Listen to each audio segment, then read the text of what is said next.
এই দৃশ্যটা দেখে মনে হচ্ছে তৈন খাল বা সাধারণ কোনো খাল, কিন্তু আপনারা জেনে অবাক হবেন এটাই হচ্ছে সাঙ্গু নদীর উজানের দৃশ্য। এই এলাকায় সাধারণত পর্যটকরা খুব একটা বেশি যায় না। খুব কম সংখ্যক পর্যটক এই উজানের অংশ দিয়ে সাঙ্গু নদীর সৌন্দর্য উপভোগ করেছে।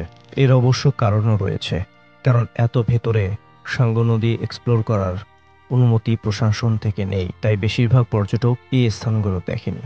এখন প্রশ্ন হতে পারে, আমরা কিভাবে দেখলাম? এই প্রশ্নের উত্তর জানতে গেলে আপনাদের পুরো গল্পটা বলতে হবে, যা এই সংক্ষিপ্ত ভিডিওতে বলা সম্ভব না। আজকে আলোচনা করব সাঙ্গু নদীর এই সৌন্দর্য এবং এর ভয়াবহতা নিয়ে। শঙ্খ নদী বাংলাদেশের অন্যতম সুন্দর, রহস্যময় এবং পাহাড়ি নদীগুলোর একটি। এটি বিশেষভাবে পরিচিত তার স্বচ্ছ পানি, আঁকাবাঁকা পথ আর পার্বত্য এলাকার প্রাকৃতিক সৌন্দর্যের জন্য। শঙ্খ নদীর উৎপত্তি মায়ানমারের আরাকান পাহাড় থেকে। সেখান থেকে এটি বাংলাদেশে বান্দরবান জেলার থানচি, রুমা, রোয়াংছড়ি এবং লামা উপজেলা দিয়ে প্রবাহিত হয়।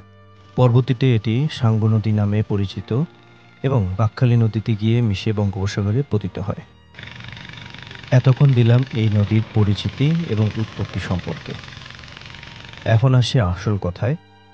এই নদী মারাত্মক, ভয়ানক এবং খরস্রোতা নামে বেশি বিখ্যাত, এবং এর আশেপাশে অসংখ্য ঝর্ণা আমরা দেখতে পেয়েছি, যা আপনারা ভিডিও ফুটেজের মাধ্যমে দেখতেই পাচ্ছেন।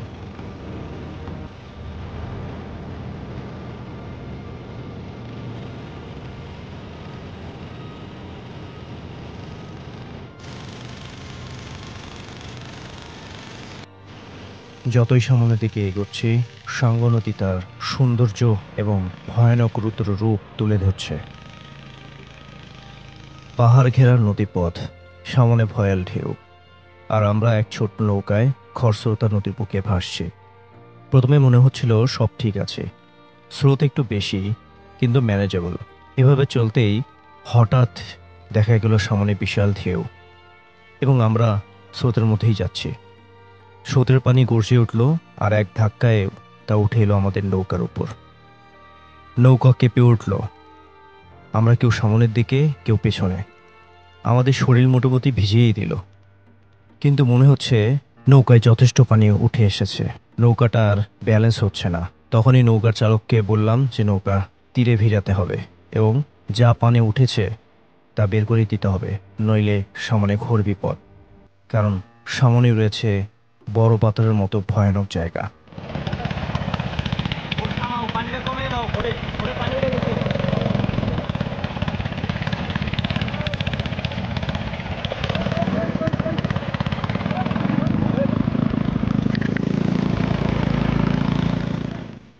এই খরস্রোতা নদীতে এক মুহূর্তের ভুল মানে জীবন নিয়ে খেলা হতে পারে।